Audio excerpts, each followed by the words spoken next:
Lovely word. All right, we're live. So today we're going to talk about dilations. Remember, with dilations, it's one of the transformations.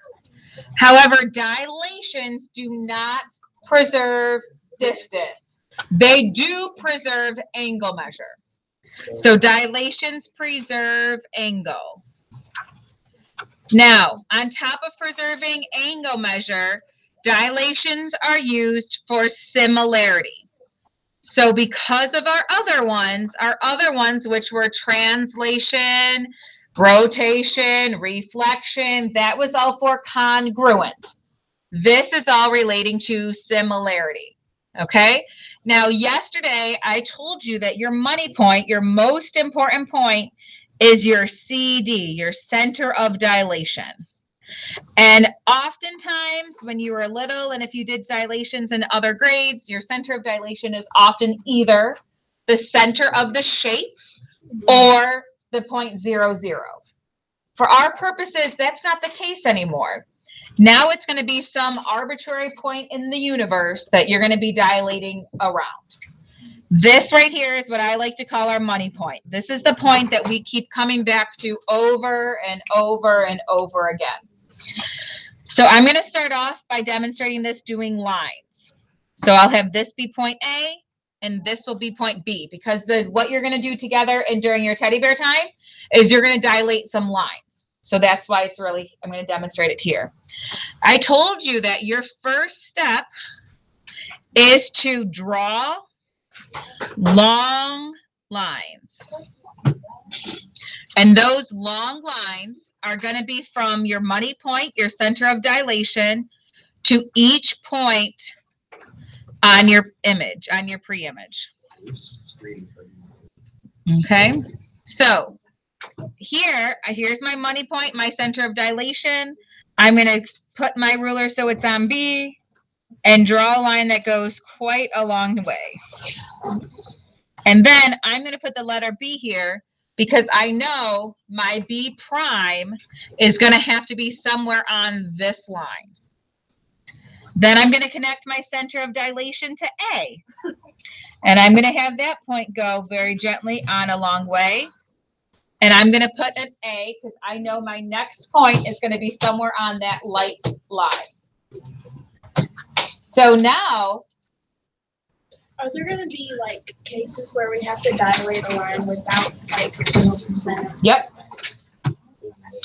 So then, no, there'll be cases where they give you the pre-image and the image, and then you have to connect the points to determine the center of dilation. So then stop blowing our whistles and whatever sound is going on over there. Next, blowing our compasses.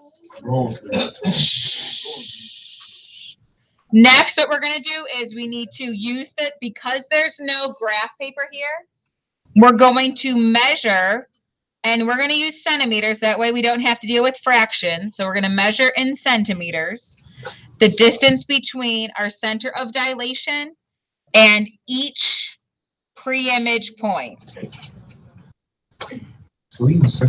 Okay?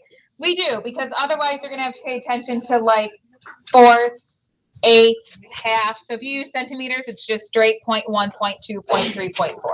Makes life a lot easier. So if I take my compass and I put this at 0, I can see this line that I drew is about 4 centimeters. And I can see between my center of dilation and B, let's say, is 4.5. Now we're going to care about our scale factor. So here's our pre-image. And our A and our B was 4 and 4.5. God bless you. Now, for our purposes, I'm going to say our scale factor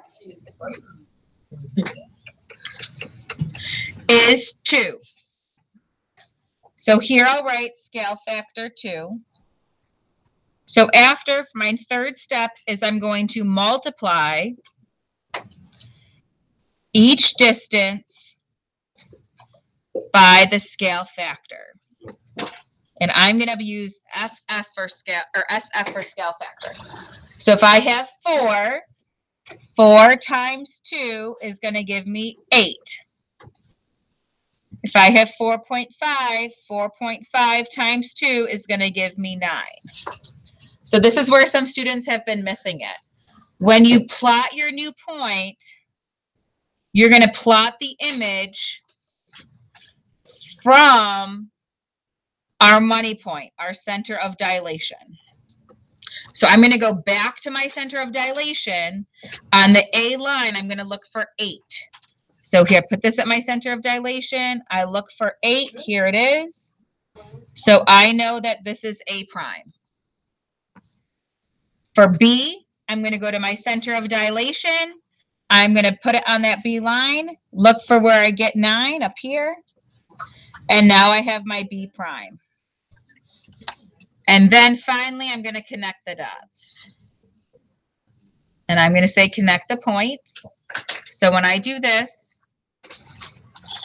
I get my image. Now, one thing to be mindful of is this is a scale factor of 2. So what happened with my image compared to my pre-image? What Times 2.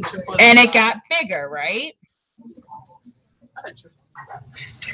But if I still have my same A and B, but this time my scale factor is 0.5, this is going to be 2.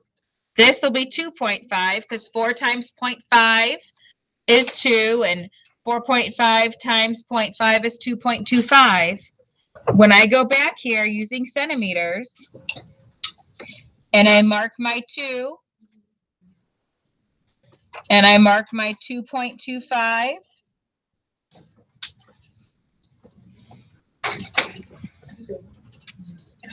I can see that if you do the dilation correctly, each side of your figure, in this case it's just a line, should be parallel to each other. Okay, dilations create parallel segments.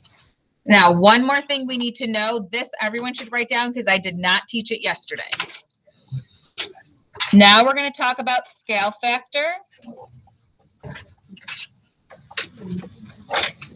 So when you have scale factor, this is like they give you 2 lines and you have to determine what happened to the lines. So for example,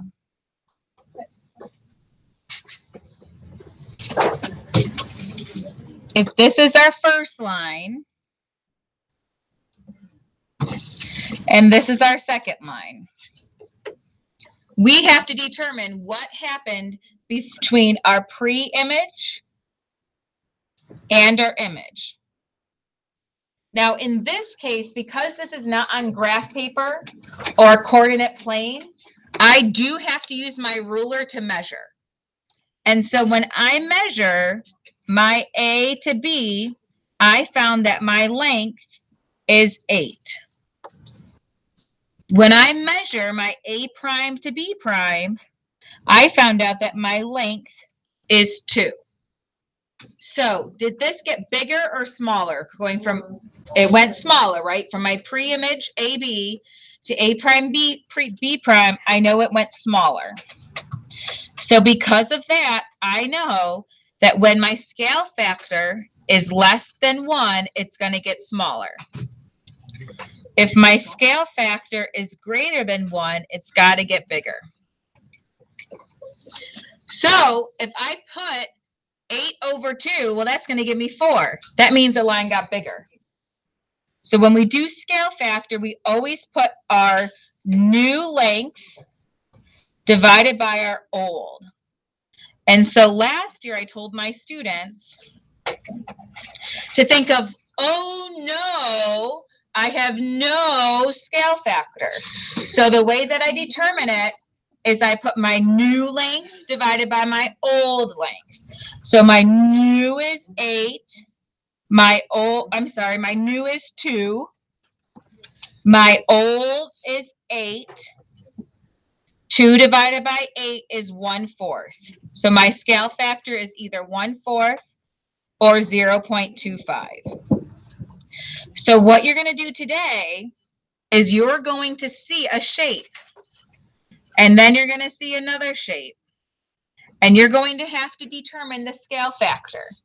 You don't care about all the sides. You just pick one side and compare it with the other side that matches, the corresponding side. Okay, so I'm going to stop the video here.